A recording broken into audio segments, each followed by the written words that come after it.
distinguishing trauma from the lack of coherency in the narrative of a parent during pregnancy, even prior to pregnancy. You could predict the attachment style down the road. Because what that is indicating is that the amount of narrative disjuncture as you're listening to someone speak and they go, and the sentence breaks up in 100 different pieces, that's actually a neural process. That's part of that dysregulation we're talking about. That when somebody is able to work towards creating a coherent narrative, they've already brought a mindfulness to the experience. And so this creating the coherent narrative actually involves self-reflection. And as we were saying earlier, self-reflection drives regulation. So we were talking about the constructing of a coherent narrative and how that involves self-reflection and how self-reflection really drives regulation. There's a wonderful story that I like to bring in at this point.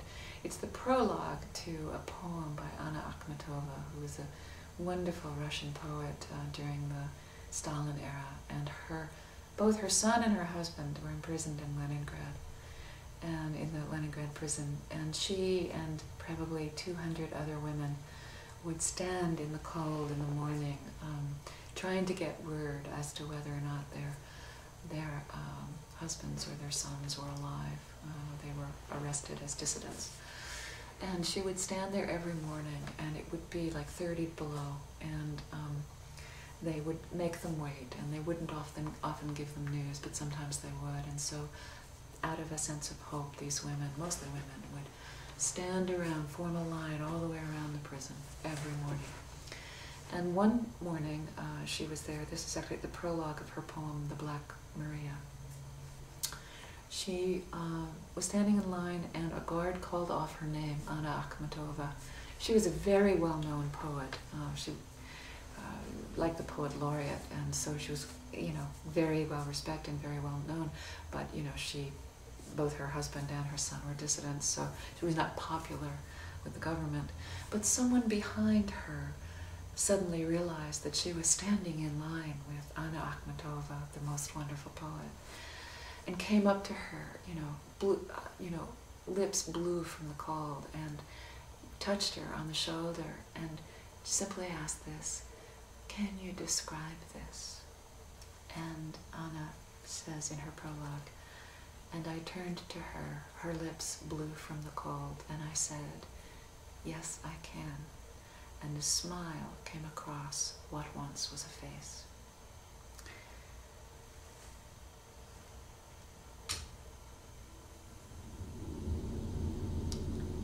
When I think about that moment, it's very evocative, clearly, but I think about it from the perspective of what was this woman asking?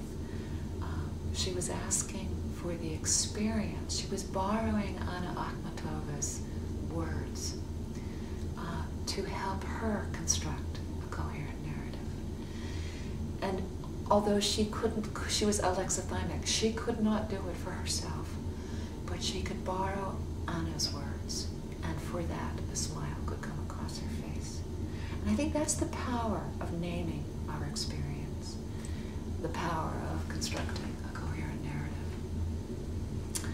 Jamie Pennebaker here at the University of Texas has done a lot of really good research. He's also on the board of Psychology Beyond Borders. We're lucky to have him. He's done some really important research about journaling. So I want to kind of go back to thinking about effective treatment. One, we have this emotional, relational engagement. Two, we have this constructing the coherent narrative. Three, I think it's very important that we alter negative frames of reference for the self in the world.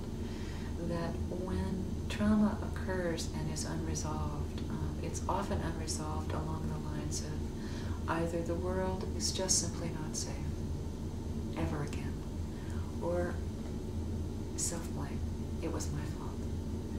So helping someone heal from the the tendency to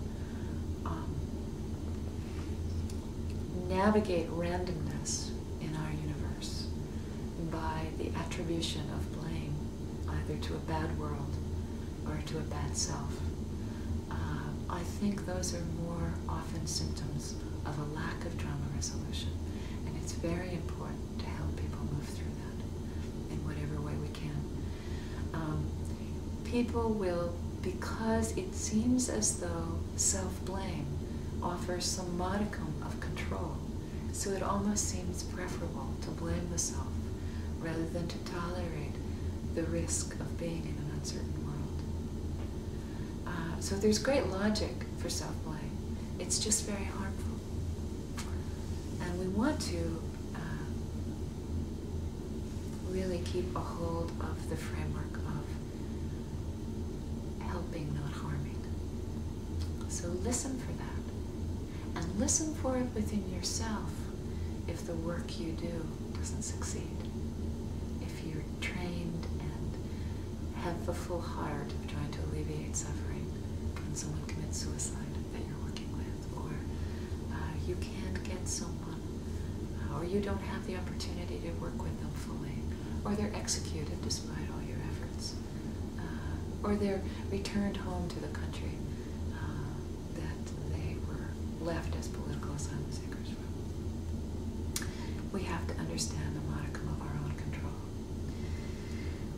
And a fourth piece is the notion of group therapy.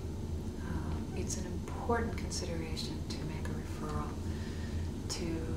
for the sake of being able to subgroup around really deep affect. There's a lot of research about how survivors working together of a similar trauma find ways to know one another's pain and to hold it with each other. Now, sometimes you can put somebody in a group that, there's so many different kinds of traumas in a group that actually you create some secondary trauma for a group member that, so you have to do some pretty good assessment. It's an important consideration, but more often than not, group work is a very important space for effective trauma treatment. And we found that in working in Sri Lanka. We did a lot of meditation work and poetry and expressive art movement.